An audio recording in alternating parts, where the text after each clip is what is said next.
Jika anda sebagai pelabur, adakah anda akan memilih syarikat emas yang tidak memberikan maklumat jelas tentang spread produk emas mereka dan dikategorikan syarikat emas yang telus? Sebagai pelabur, ketulusan adalah faktor kritikal dalam membuat keputusan kewangan yang bijak, termasuklah pelaburan emas.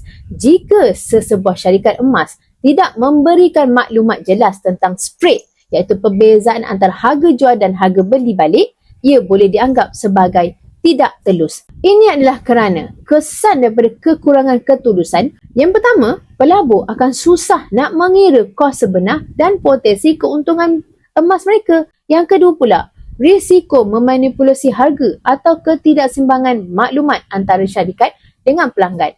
Yang ketiga, kurangnya kepercayaan jangka panjang terhadap jenama atau platform tersebut. Dan yang keempat, menyukarkan perbandingan antara syarikat jika pelabur ingin membuat pilihan yang terbaik. Sebaliknya tuan-puan, syarikat emas yang telus biasanya akan menyatakan harga jual dan harga beli secara langsung di laman web atau aplikasi. Syarikat emas ini akan memaparkan spread secara terbuka dan konsisten. Syarikat tersebut juga akan menawarkan pengiraan yang mudah untuk semak keuntungan atau rugi pelaburan. Contoh terbaik syarikat yang telus adalah Public Gold yang menyatakan harga jual dan harga beli secara real time di laman web atau aplikasi dan menyenaraikan spread yang jelas mengikut berat emas.